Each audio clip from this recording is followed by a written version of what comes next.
Hi friends, welcome to cinema ரசிகன். நம்ம இன்னைக்கு மூவி ரிவ்யூல பார்க்க போற படம் லேட்டஸ்ட்டா தமிழ் டப்பிங்ல ரிலீஸ் ஆகிற ஹாலிவுட் படம். படத்தோட நேம் தண்டர் போல்ட்ஸ்.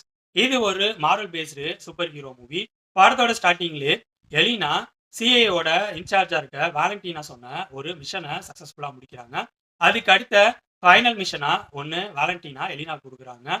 ஒரு செக்யூர்டான பிளேஸ் இருக்கு. அந்த பிளேஸ்ல இருக்க ஒரு ஆள கொல்லணும்னு சொல்லி அனுப்பி வைக்கிறாங்க. அந்த செக்யூரான பிளேஸ்க்குள்ள ஈஸியாவே எலினா உள்ளார போறாங்க. உள்ளார போய் பார்த்தா, மனுஷங்க இருக்கிறதுக்கான அறிகுறியே இல்ல. எலினா என்ன இப்படி இருக்கு அப்படிங்கிற மாரி யோசிச்சுட்டு இருக்கப்பயே, ஒன் பை ஒன்னா இதுக்கு முன்னாடி எம்சியூல வில்லன்களா இருந்த டாஸ்க் மாஸ்டர், ஜான் வாக்கர், கோஸ்ட்லாம் உள்ளார வந்து மாறி மாறி சண்டை போட்டுட்டு இருக்காங்க.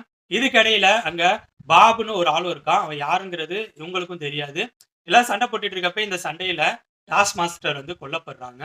சண்டை அப்பயே எலினா யோசிக்கிறாங்க. ஏதோ அப்நார்மலா இருக்கு அப்படிங்கிற மாரி யோசிச்சு அந்த சண்டைய வந்து ஸ்டாப் பண்ணிட்டு, நம்ம ஏதோ ஒரு ட்ராப்ல மாட்டிட்டு இருக்கோம் அப்படிங்கிற மாரி சொல்றாங்க. இத வந்து கோஸ்ட்டும், ஜான் வாக்கரும் புரிஞ்சுக்கிறாங்க. புரிஞ்சுக்க காட்டியும் அவங்க இருக்கிற இடம் டோட்டலா வந்து லாக் ஆகுது.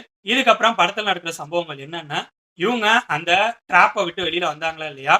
பாப் யாரு? தண்டர் போல்ட்ஸ் எப்படி உருவாகுறாங்க?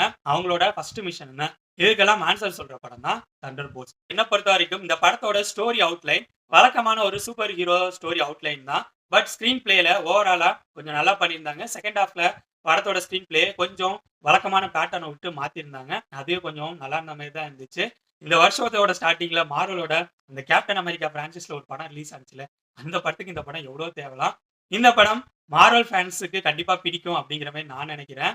இந்த படத்த ஸ்டாண்ட் அலோன் ஃபிலிமா பார்க்கலாமா அப்படின்னு கேட்டீங்கன்னா, பார்க்கலாம். பட் எந்த அளவு கனெக்ட் ஆகுங்கிறது சொல்ல முடியல. ஏன்னா, இந்த படத்துல சூப்பர் ஹீரோஸோட பவர் என்ன?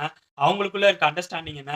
சில எமோஷனலான சில சீன்ஸ்லாம் வரப்ப, அதோட எம்சியூல வந்த இதுக்கு முந்தைய வந்த படங்கள்லாம் பார்த்திருந்தா தான் புரியும். ஸோ என்னோட ரிவ்யூ பேஸ் பண்ணி முடிவு பண்ணிக்கங்க. இந்த படத்த பார்க்கலாமா? வேணாமா?